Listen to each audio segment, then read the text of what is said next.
男人突然在事业有成的巅峰期，收到了青梅竹马发来的喜帖，得知对方即将嫁为人妻，程笑的心情低落到了谷底。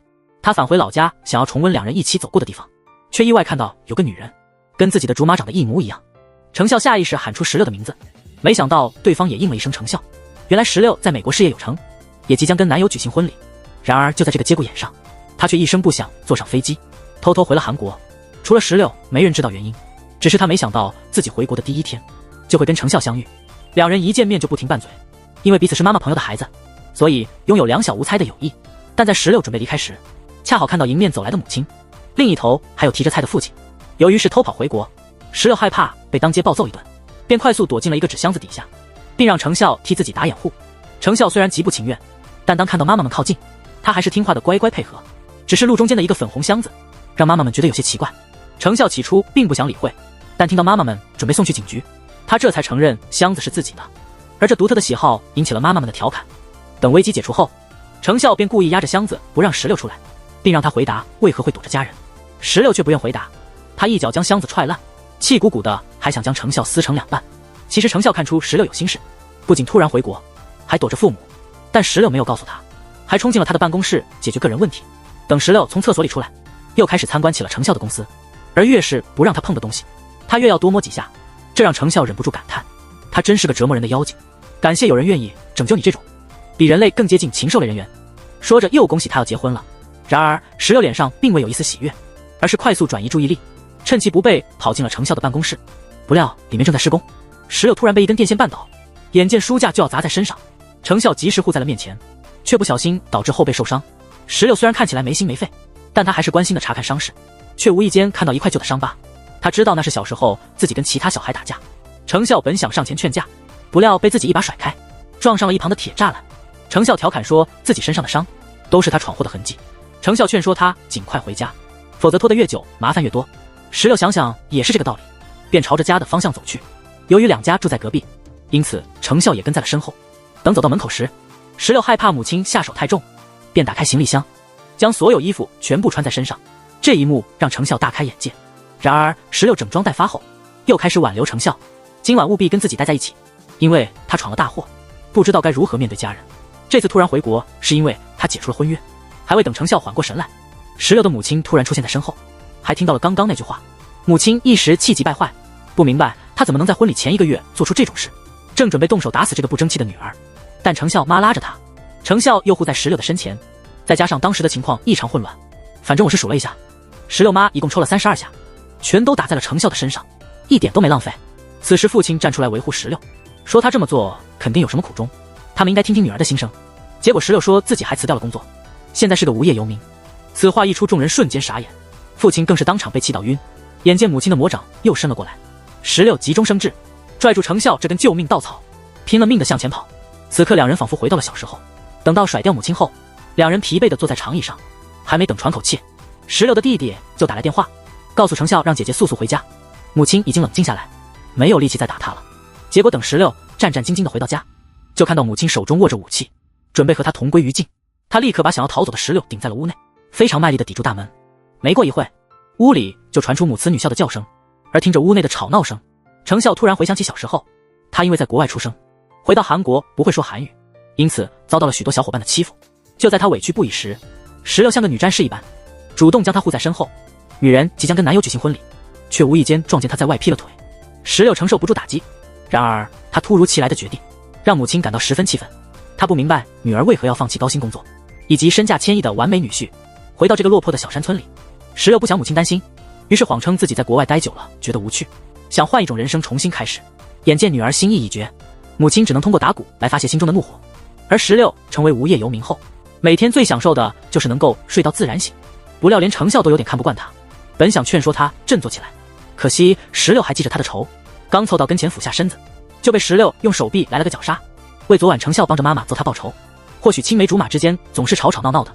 母亲看到女儿整天无所事事，便派她送一些蒸糕去程笑的公司，庆祝他即将举行开业典礼。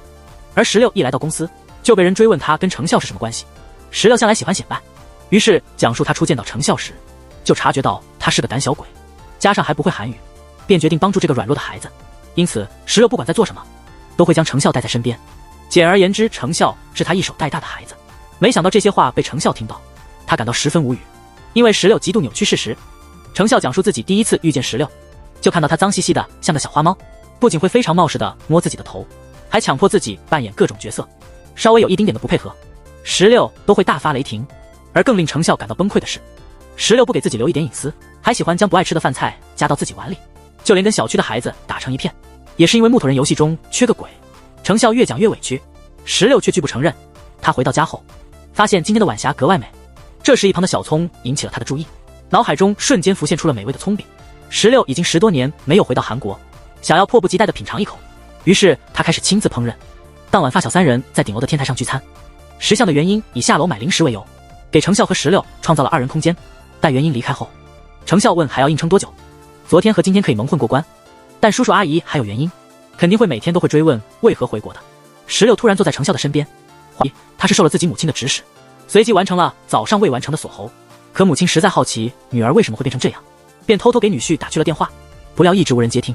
可他慌张的神情被女儿看到，于是趁他不注意一把夺过手机，强调2人已经分了手，并删掉了对方的号码，不希望妈妈再联络人家。石榴为了缓解心情，一整天都坐在公交车上，回想前半生悲催的人生。原来他在国外的工作并不顺利，因为是韩国人，所以遭到了同事们的歧视。然而在他最需要陪伴的时候，未婚夫却突然的失踪了。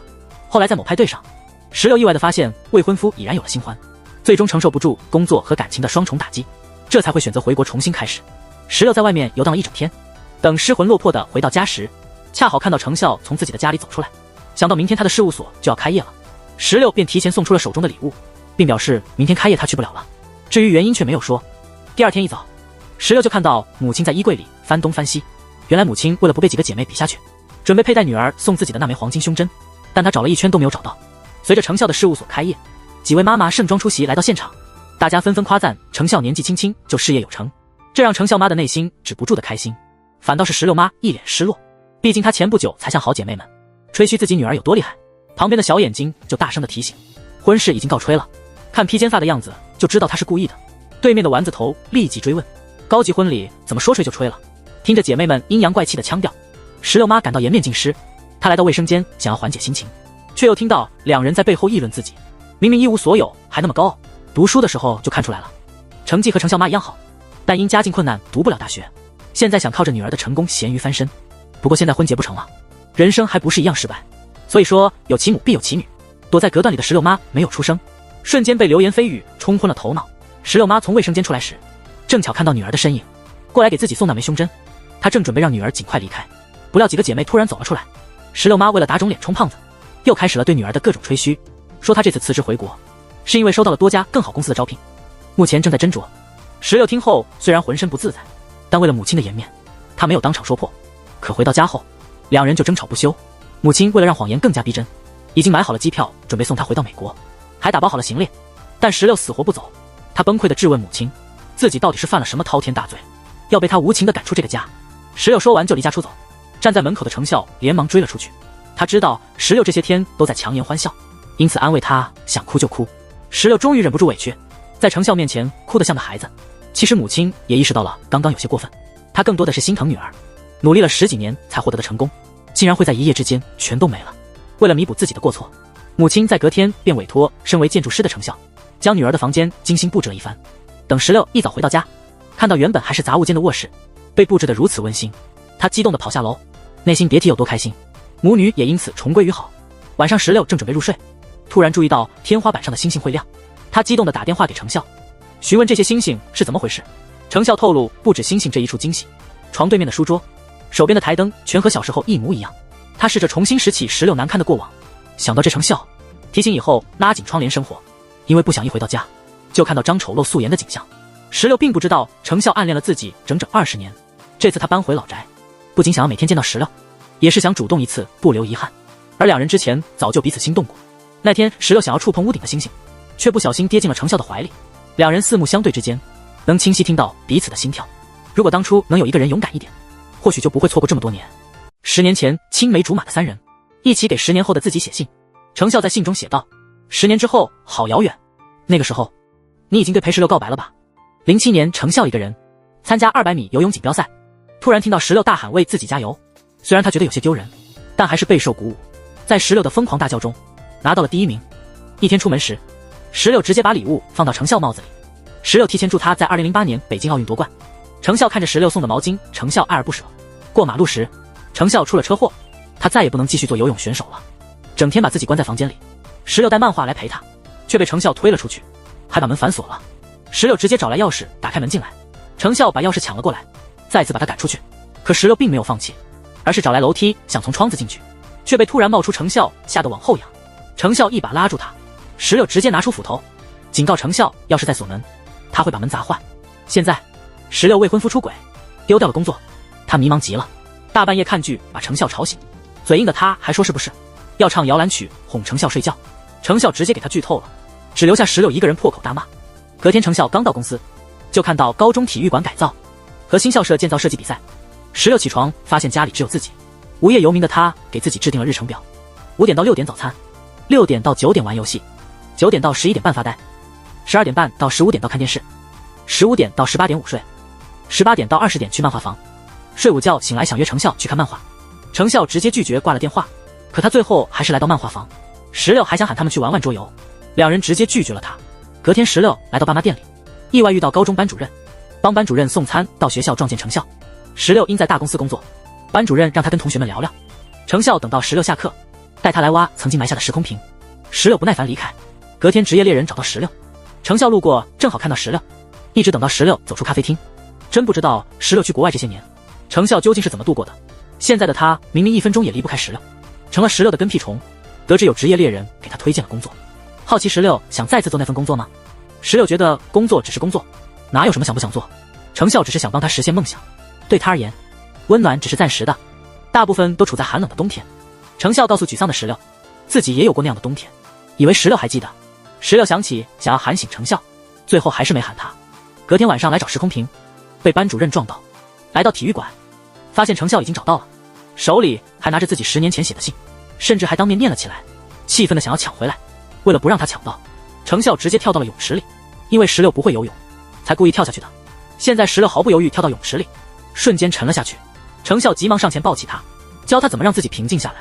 学会后，石榴感觉很奇妙，石榴才说出自己有点不安，感觉大家都在前进，只有自己停滞不前。程笑好奇石榴回到辞职之前，回到解除婚约之前，会回去吗？石榴不想回去，而这是程笑想要的答案。青梅竹马的两人打开当年的时光胶囊，程笑发现自己年少时十分喜欢石榴，他不敢相信这是真的，再次确认。石榴想看看他写了什么，程笑十分慌张。石榴以为写了自己的坏话，追着他想要看程笑写的。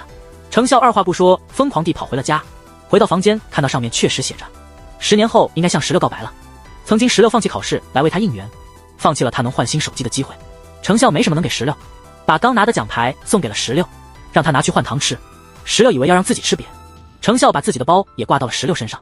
他在信中写道，爸妈也不想来的他的比赛。看到放弃考试来为自己应援的他才明白，自从遇到石榴以后，他从来没有不喜欢他，但是他害怕石榴察觉自己心意，他们的关系就会破裂，所以他没有勇气，希望过了20岁长大成人之后再好好向石榴传达这份心意。等石榴如愿以偿来到美国，两人一起喝酒，程笑给他带来电热毯、海苔、鱼罐头、辣椒酱、豆子、海报。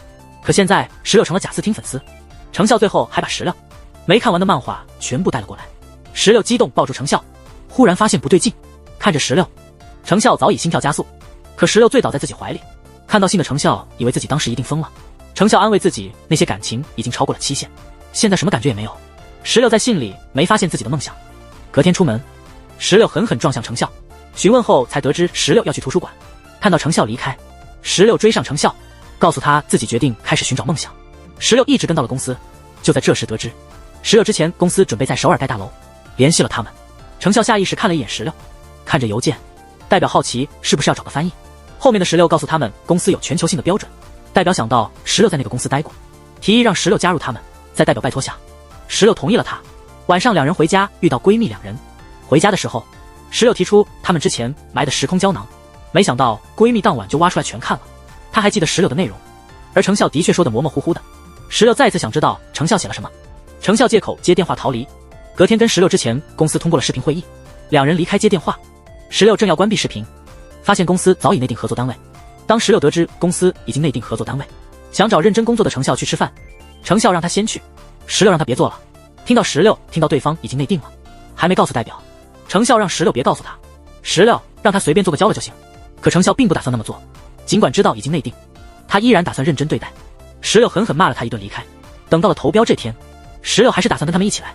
就在这时，对方也来到这里，石榴才发现是自己之前的下属。程笑注意到了石榴，谈合作时，石榴一直强忍自己委屈。曾经在公司时，他们小组有了不同想法，他表面上支持石榴意见，可石榴却听到他跟对方说，通过反复试验，只要自己稍微肯定石榴，他就会做任何事。